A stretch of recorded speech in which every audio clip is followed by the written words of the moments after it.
Andy Savage has been involved with two of the most high-profile cases in Charleston's history. He's going to open up to me about Mother Emanuel and the Walter Scott case. But first, for this special edition of Quintin's Close-Ups, he talks to me about how these two cases have affected him professionally. There was not a day from June 17th on the Emanuel case of 2015 or from April 4th of 2015 that I didn't work a significant amount of time on both those cases. So, you know, it's sort of, isn't it? It's both sides of the seesaw. You know, here I am representing a white cop with all the baggage that our nation's history has given them in the past couple of years, who shot supposedly a black man who was running away. You know, it was a lot more complicated than that, and I'd be glad to discuss that with you or anybody else. And then on the other hand, just 2 months later, this terrible, evil, yeah, I've been around for a while. Right. This is the most evil human being I know of or had any relationship to in what he did to the 12 people who were praying in the basement of Emanuel Church on June 17th. And we've known each other, and you know that my friendships aren't limited to the country club crowd, right? So I can't tell you that there's probably anybody in Charleston that I'm closer to then or now than Felicia. And Felicia was the mother of Tawanza, who was murdered in front of her, and she's the person who buried her grandchild, 11 years of age, 11 years of age, praying in church, studying the gospel. Hit her underneath her and held her so tight she feared that she had suffocated her. And the evil one came over. They were at the third table of 4 tables. He had already shot and killed so many, and then they were next. And Felicia described how, you know, just the terror of the moment. And her son, Tawanza, was just a wonderful guy. You might have known him. He was just a little bit younger than you. He was 26 years of age at the time. In fact, his 29th birthday is next week. I'm 32.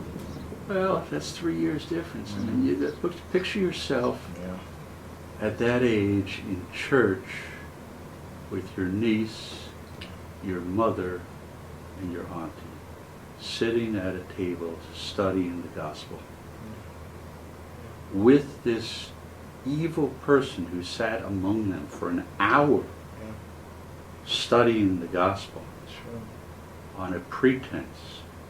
And as they rose and held hands to say their prayerful goodbye,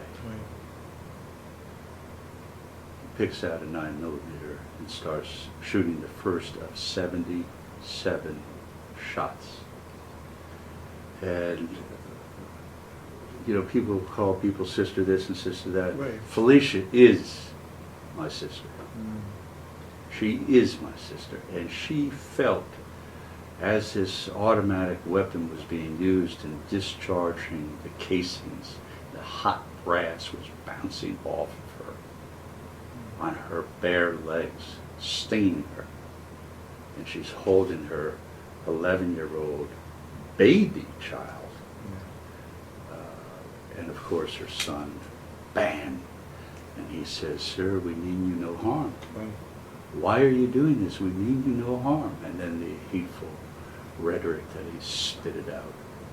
And then, you know, so they're at the third table, and then the fourth table is my 40-year, 35-year friend Ethel Lance, who is everyone's mother. Right? I mean, that was her personality. She just had the nature of motherhood personified. And of course I had known her, and you know Gary had some difficulties at a young age. He's speech and hearing impaired, and you know, anything we could do to help her and help her family, Nadine and Sharon and Esther, and you know, her child, fourth child had just died the year before from cancer, and so he goes, that evil one goes to the next table, bam, and Ethel Lance, for God's sake, she's in her late 70s. And then says to Polly, who is also somebody I've known for a long time. You know, Polly was the nurse at the county jail. Right. You know that? Right. So that's how I knew her. And she was just so helpful all the time. Right. She was never judgmental. So you could have people who the public would have stoned if they had the opportunity, but Polly never saw anything but the good, the little tiny piece of goodness in man. And he sticks the gun on her and says, I haven't shot you, have I? No. I'm not going to shoot you. I want you to go out and tell the world what happened. And, you know, he left.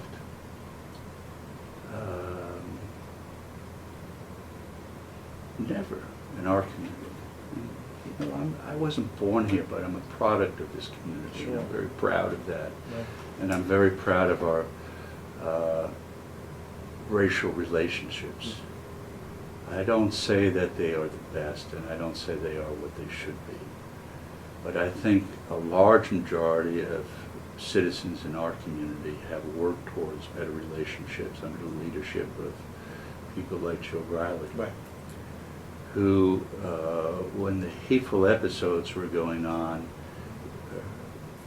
he stopped. You know, they used to call him Little Black Joe. I don't know that everybody remembers that now. When he was first elected, because he was so progressive and had such a positive attitude in race relations, I don't think that anybody today, at least today's generation, wouldn't know that about him. And he's been consistent throughout his many years as the leader of our community, and maintains that today. Yeah. So I've always had this positive view of our community, and man, it rocked us. On the other hand, the reaction to it was a prideful day in our community. Yeah. We just got to make that last. We can't say, oh, boy, did we do a good job on June 18th of 2015. Aren't we wonderful that we held hands together, black and white, brown, light brown, dark brown. No, we have a lot of work to do. And it's tough work. It's not easy work. And my aspiration for this community is that we start in childhood and ensure that there's hope in every child that is born of this community, and ensure that every child in this community has somebody they can look to for positive aspiration for themselves in life. And of course, I think, and I've always thought, and this comes from my mom, you know, she taught for so many years, education's the key. So if we can do better, in our generation, my generation particularly, we've made strides, but our day's over. You know, we have to live our life every day and do the best we can. But to make substantive, permanent changes, it's Quintin's generation and below, so that it becomes part of our DNA, not something that we think, oh, Quintin's a black guy, so I'll be nice to him, or Quintin's a black guy, so I don't want to associate with him. You know, we can't have life in our community if we have to think about what race we are. So my hope for this community is that we literally become colorblind to each other. People aren't always going to like each other, right? I mean, it's just human nature. But if we can take the race out of that, and you don't like your neighbor because their dog barks, that's okay.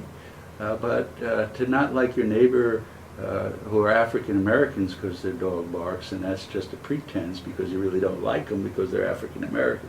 Got to get rid of that. So I'm hopeful that, you know, through the younger generations, that we infuse them with this sense of equality, and take it to heart, and be, you know, promote that, not just to sit back and think that they'll figure it out themselves.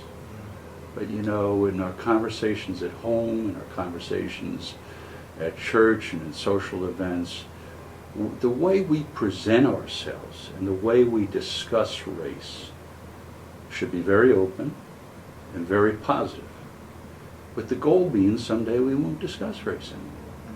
You know, it's just something that would not have to be part of the calculus and how we feel about other people. I know I'm way off. Oh, no worries. We're back on June 15th, but I think after those two events in June, that really has become sort of my life's mission. I think my wife would probably tell you I've become obsessed with it, even within my family, my grandchildren. Right. And you know, if I leave it up to others, then I'm sort of abdicating my responsibility. And yeah, I want to do everything I can, not just to say, wasn't that a terrible event of June 17th of 2015, but what are we doing about it? You know, there'll always be people like that guy who are evil, but that's evilness. He's genuinely evil. But race matters every day. Everything we do.